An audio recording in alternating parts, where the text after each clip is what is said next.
Hi everybody, my name is Dr. Yasmine Flores and welcome back to another episode of The Arts at EPCC. Today I have with me my office mate who keeps me in check, she keeps me in line, and this is Ms. Melissa Aguilera. Hello and welcome. Hello, thank you. Yes, absolutely. So what's funny, we just got off a meeting just a moment ago, a couple hours ago. Yeah. And I could hear her through my phone, but I could also hear her through the office wall. Mm-hmm. Right. We have very thin walls. Yes, we do. But that's okay. I mean, that's how we keep up with the cheese mess, right? Mm-hmm. A little bit. A little bit, yeah. But I also get to hear people teaching in the classroom next door to me. And you all have some wonderful teachers in speech. And so, and one day I'm going to take a class with Sue Selk before she retires. You definitely should. I really should. She's the one to do it with. Yeah, absolutely. So as I just mentioned, you're from speech. Yes. Yes. But the reason why we have you on the show today, because this is, after all, the arts at EPCC, is because you're also the person in charge of the club for radio. Yes. Tell me a little bit about that. So Pulse Radio has been a club for some time. It's actually a club for mass comm. Actually, it came from mass comm students, and we're a learning lab. So students learn how radio works, the different formats. We're considered college radio, so that's what we mainly do. We play a lot of independent artists and new and upcoming artists, and so sometimes we have interviews. Sometimes we play local bands or whoever's around kind of wants to come in and talk. And awesome. It's not just the mass comm students. We do get other students. That's why we became a club, so that other students could join. Maybe that's not their major, but it's something they want to learn about. We get a lot of students who are ESL and they're learning English, so they find it as good practice to talking on the radio and just learning different formats of music. Yeah, that's really awesome. And so I'm so glad you all do that. We had a music major last semester, as a matter of fact. Yes. He's still our club. Oh, good. Yes. Well, he disappeared from music. But I know, yeah. But I don't know what his plans are. Who knows? They may have recruited him to mass comm already, which, I mean, cheers. You know, if that's your choice, then I'm glad to hear that. But so now let's talk a little bit about where the radio station is, and also where you can tune into it. Sure. And the projects. So I'm going to tell you where I think it is. Okay. I could be wrong. Sure, you can tell.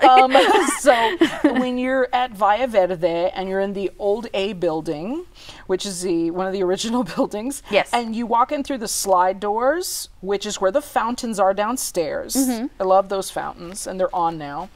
Walk in, they are, and then you make a right, and you go to this corner, right where the vending machines are. There used to be a payphone in that area. Yes.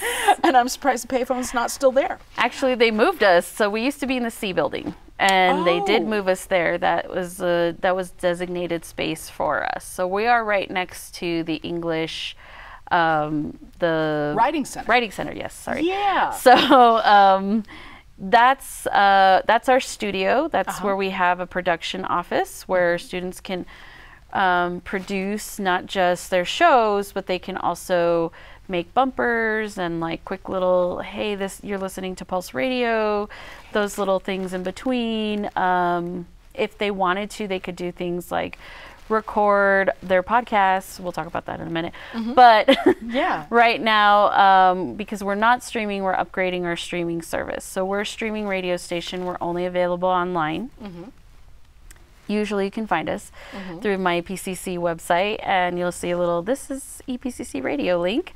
Right now it's not available just because we're updating our streaming service. So when the pandemic happened, things that happened was that system needed to be upgraded, and we couldn't get into those offices, to our studio, to upgrade. So we've been podcasting right now, and so we're available on Spotify and a lot of streaming podcast services, and so that's where they can find us right now.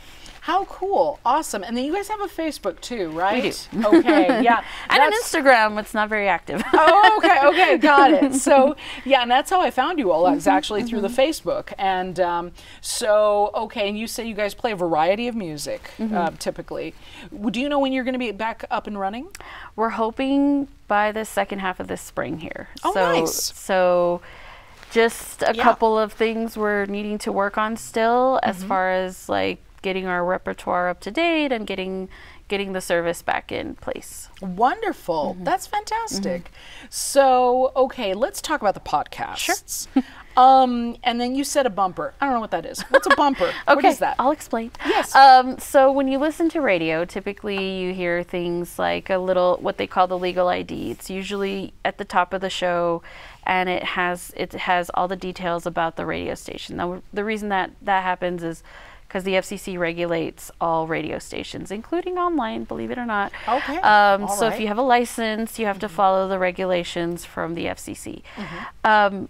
So for us, we have students do things like that. Bumpers are in between music also, like you're listening to Pulse Radio, and then our little, this is the heartbeat of hit music, and that's our little tagline. And so a lot of these are where they get creative. Like they can add music in the background, they can add sound effects, they can get really detailed, but usually they're no more than 15 seconds. So they're really short. They're there for a reason. They're to remind you what you're listening to and to kind of pay attention. Like, we always have new music coming, and you can listen to music like this. And so we might give examples of the types of music we play. We might do, just other little things to kind of entice the listeners to continue to listen. How awesome. Very good. So now, right now, you're doing podcasts. Yes. And so podcasts, for the few of you that may still not know what those are, because the pandemic introduced 10,000 podcasts. Yes, they did. So those are interviews, basically, and I see them on YouTube.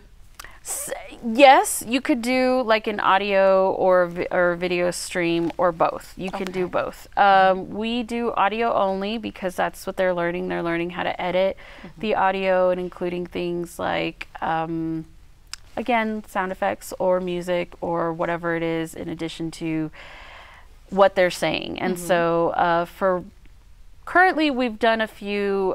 We had one during the pandemic that was about how bars and clubs were suffering because of the pandemic, because their bartenders couldn't get work. And so we did a virtual, it's called a virtual tip cup. They did, and so I spoke to one of the people, and we did an interview just like this, online though, and I recorded it and I put it together, and it went on to our podcast.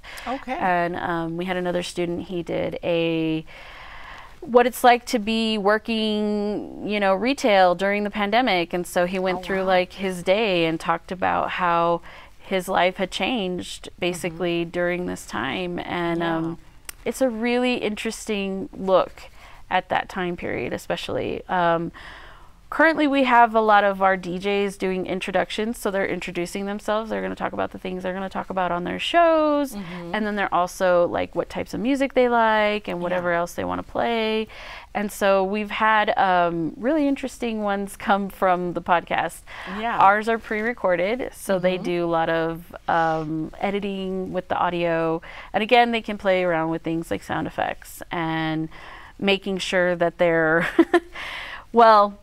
fun to listen to. Because you don't want to just listen to like, oh, what was that?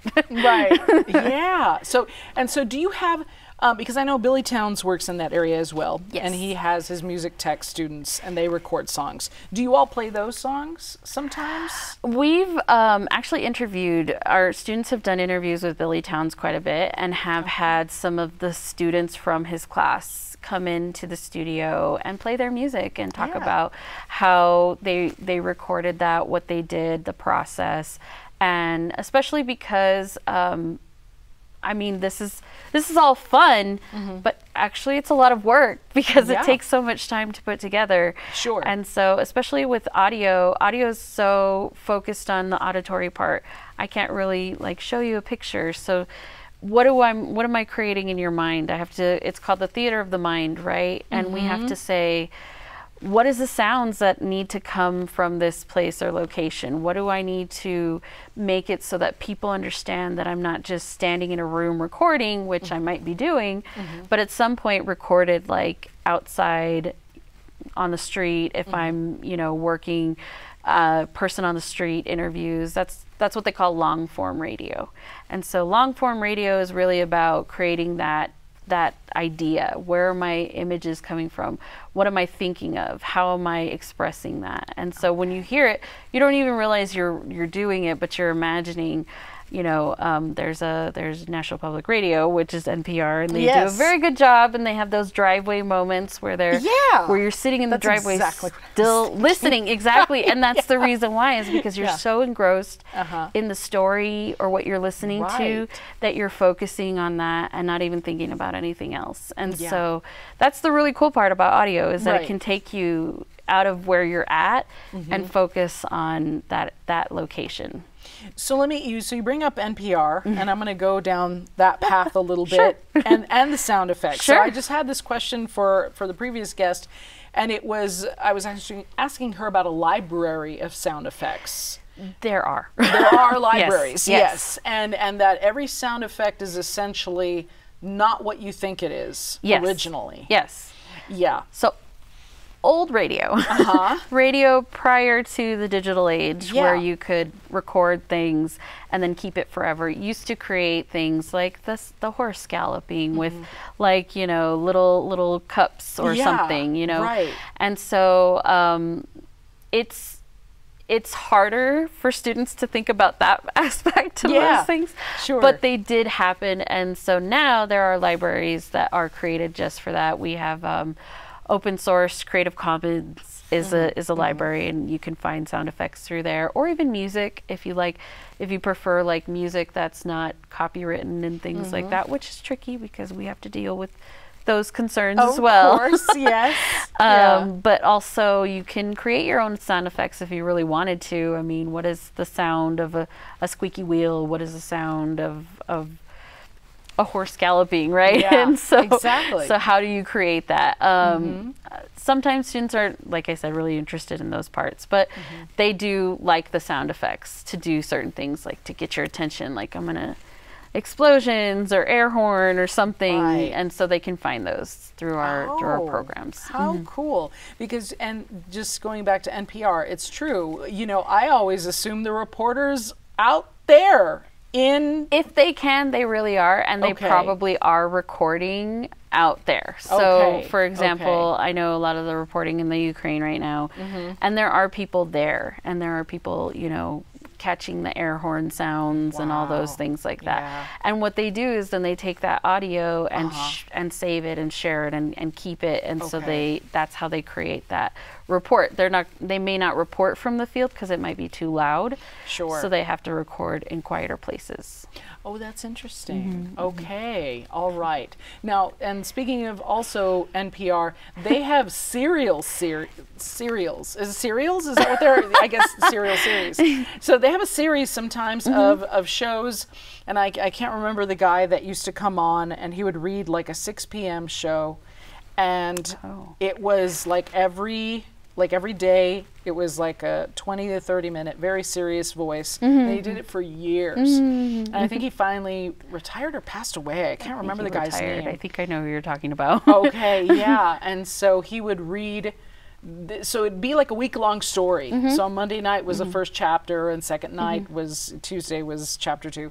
And so do you all do anything like that, or? We haven't, just because our students are only really there for a limited time. So whatever we can do with them during that time and getting them used to being in front of a microphone, not sounding too rehearsed, because really that's the problem, is to not sound like you're recording. Yes. And it has to sound like a conversation. And so we talk about the conversational quality of our voices and how do we get that sound.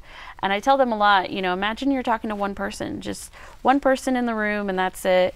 And it can be somebody who's going to be really supportive of you. And if you can't think of somebody, they can think of me, I tell them, and I'm going to be the person cheering you on and helping you and helping you focus on those, because that's how I had to record things too. Right. So my background is in journalism and mass communication, and so I actually did work for the local NPR station at the college that I attended. And there I had to sit in a room and record. But before, I would come back with all my audio and I would put it together and then I'd record. And so it was a lot of, it's fun for me to talk to people, so I always enjoy that. Yeah, I would imagine so. I mean, and so, okay, so eventually you're going to start broadcasting music again. It's a variety of music. Each student, do they sit in the studio while the music is playing like old school? Yes. WKRP in Cincinnati? Yes, they do. Yes, absolutely. Okay. Yes. And they choose the music themselves? Typically, yes. So things have kind of shifted because of the pandemic and certain things. And so we have to focus our programming a little bit, and as far as that goes, so we do have automated music system that we run off of, which is called Simian, and that's where they can throw in all their recorded stuff too, like the bumpers and the license IDs and things like that. And so it's usually really quick that those things go, and so then they have their breaks. We have what's called the radio clock, which is usually take a break at the beginning, start of the show, 15 minutes in, and then a 30, and then a 45, and then if you want to end there, you can. Typically, their shows are only an hour long, but if they want to go longer, if they have time, they can. Yeah. So. How cool! That's really awesome. So we have the podcasts. How many podcasts do you have, or are you recording right now? We're still recording. Yeah, we still have 2 more coming up for this recent set. And so we should have a couple more after that as well. So I'm hoping until we get back on our streaming service after the system's set up, we'll have a few to go off of. There have been quite a few, and they've done a really good job of keeping up with it. So some of them are really excited to do them. Awesome, that's really cool. What is the subject matter, or is it just kind of? Well, they get to choose. Right now they're doing like I said, a lot of the DJs are introducing themselves as just a way to get everybody to know who they are, and once we're streaming, we'll have that able for them to hear, and so they can recognize the DJ by what introduction they did. Okay. And then we also have other things. So one of our DJs is really into video games, and so he wanted to do a review of a video game. How fun. That's one of the episodes that's coming up right now. Yeah, that's really awesome. Yeah. That's very cool. Okay, so, and I would love to, I think it would be awesome. Let me ask you this question before I throw it out there, okay? Because I do have a tendency to just, so could departments advertise on your radio station? Yeah, actually we've had a few. So again, pre-pandemic, it was easier to get everybody in there and to do things. We've definitely had dance do a couple of interviews with us. We've had, like I said, Billy Towns. Yeah. And we've also had the conferences that come through also do little interviews. We had the Border Learning Conference come in and talk about their experiences. Yeah. Sometimes we get people that are doing presentations on campus also. So we've had those interviews and playing music in between. We've had shows where students were doing reviews of movies and and all sorts of things. I mean, really, it's really up to them, and they make it their own, and they get as creative as they want. That's the best part about this, is that we're not beholden to like a specific format. Okay, so, and this again, let me reiterate, this is all a club. Yes, yeah. It's all a club, so which means it's not a class. Right. So you all should join, right? Yes. Soon to be Dr. Aguilera next year. Hopefully. I know, yes. People are putting the pressure on you. A little bit. Right? So please join. And do you have like a maximum number that's ideal, or? No, we don't. We tend to recruit during the student fair club fair things. Sometimes in our own classrooms, also students will come and talk to myself or Alex Hinojosa, and she and I work together on letting the students know, hey, we have clubs. If you're not interested in our club, you can definitely join a club and should, Right. because they're always important and great things to do as far as getting connected and networking and things like that. And so that helps them in their careers in the end. We also have some students who are doing internships with us. So they'll do like a little bit of extra work just so they can get that grade and also see what's sort of behind the scenes, how some things work, like what is operations of a radio station? How does that work? Right. We've gone on field trips to different radio stations in El Paso and talked to the DJs there. Yeah, and they get to see those experiences too. And so it's a fun time. Who are the most popular DJs with the students? I think they like the national ones. I'm not sure. So like Bobby Bones. Oh, okay. Yeah, he has a morning show. Okay, yeah, got it. so they really like those morning shows because the morning shows are really about talking. Right. And so I think sometimes, especially having a conversation, for them is more fun than doing like, I'm just going to play music for however long, although we play music mostly. Yeah, exactly. And you know, I enjoyed the 99.9, the KTSM 99.9 radio shows in the morning. But the Power 102 in my youth, there was a guy named Candyman. Oh, yeah. Did he pass away? I have no idea. Okay. I'm not sure. I think he did, and which is very sad, but he was very popular in the 1990s. I remember. Going back old school. And so Quiet Storm was on Sundays or something Sundays like that. Yeah, I grew up listening to the radio shows. Yeah, I'm sure. Right. So do you think and I was going to ask you a question. Let me ask you this question because radio does kind of fascinate me in what they play. And now we're going to talk, more my field. That's okay. So Power 102, by definition, for those of you that work at Power 102, BTW, is R&B. Yes. Yeah. You're supposed to be rhythm and blues. I don't know if you know this. And I say this maybe because I'm older now. And I'm sitting here going, okay, Luther Vandross, yes, Anita Baker, okay, Whitney Houston, Mariah Carey, Boyz II Men. What happened to all that? So here's what happened. Okay. I've taken a few like music theory classes also because that's what happens when you get into these things. Right. The definitions changed of what is considered R&B and how people view that. I think I definitely understand what you're saying. Yeah. But what they found is that people like listening to certain things like electronic sounding type things. Okay. Maybe even if you want to go back and think about I was just talking about I can't even think of the name of the rapper now, but he brought auto-tune out. He was the one who brought auto-tune about. And so when auto-tuning started happening, people were like, oh, I don't have to know how to sing. I can just auto-tune my voice and people will love it. Yeah. Turns out he can actually sing though. And so people were really surprised to find out that he could actually sing. And I think it just changes with the decades of things. I still tell students, you're going to get tired of the music, not because it's bad.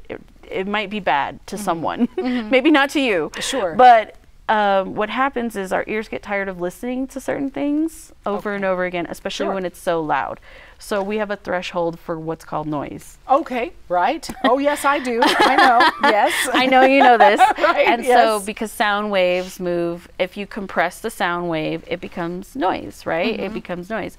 With digital recordings of things, that's what's happened, is that they've compressed the sound so much, it starts to become noise. That's why we like vinyl, because vinyl is softer on the ears, and actually you could probably hear more of what the artist wants you to hear, which is interesting. Maybe a little sound of like a little bell or something in the background that you wouldn't have noticed because the sound is so compressed. And so I hate rock. I said it. Don't change the channel, come back, okay? And the reason why is because of the high frequencies. It bothers my ears. And it's gotten to the point now, again, over 40, that some hip hop, which I used to grow up, so Heavy D and the Boys, one of my favorite groups, in one of their songs, they have this high-pitched hi-hat that I can hear. It hurts my ears. I can't listen to the song anymore. And I feel so bad. And I think to myself, because people enjoy rock and the electric guitars, too high, like, you know, this like screeching noise, and I can't. The more, I guess, mellow stuff, like, and more pop, right? Like Aerosmith, Motley Crue, I can tolerate them. Home Sweet Home, lyrical, beautiful. Love Home Sweet Home by Motley Crue. Melodic, exactly. But now going to our cameraman, by the way, is having a small heart attack. But I will say, and unfortunately, because this is a 30-minute program, I have to start wrapping up. But this is like almost a whole nother show in and of itself.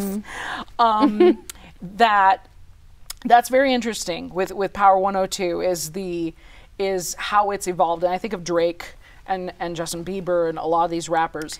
And so I guess you still have the rhythm. Right. That's the aspect. Right. And I explained to a student some time ago, because they asked me, they said, how is rap considered music? And I said, well, it's rhythm. Yes. And it's like beat poetry. Yeah. That's really essentially what it is, with a segment of melody that's been looped. Yep. That's all it is. Yeah. You listen to Eminem, you listen to Eminem does it a lot, where it's literally like 4 measures and he loops it and he loops it. And it kind of lulls you a little bit because it's just so repetitive. Yeah. And that's why people like sort of the electronic dance music, which is EDM now, and that's where a lot of that stuff has come in now. And I think a lot of students have shifted their view of music. So when I was in college, and I say that as not that long ago, but it was that long ago, I remember it wasn't about what was playing on the top 40 radio stations. I needed to find the most independent artists. Oh, have you heard so and so? And then you get to like top each other. And so I've kind of tried to get that sort of instilled to our students also, because that's kind of what college radio is. Is getting like, I mean, you had groups like Nirvana starting out on college radio. You know, there were a lot of rock groups specifically, but also hip hop groups that started out on college radio. Someone like Lizzo, who's really popular right now. She used to be in a separate girl group, actually, and then she broke off and made her own album, but that's the girl group that she was in was on college radio, and that's where they got their start. So that's how people get discovered. Absolutely. Exactly. So, Melissa, we could easily record another 4 or 5 hours. Oh, absolutely. But luckily we're office mates, and so I will see you tomorrow. Yeah, absolutely. Yes. But I just want to thank you, first of all, for being on the show, and I'll definitely have to have you on again at some point. If you want to talk music theory, that's a whole other thing. That's it, right. No, I promise we won't. I promise I'll stick to your area. But thank you so much, and if you would like to join Pulse Radio, what is your email? They can contact me. It's MAGUI 311 at EPCC. Nice. .edu. How convenient is that? Someone told me 311 means information. And Yes, I was it like, does. Oh, that's right. I think it does. Is that why they gave it to me? I have no idea. Okay.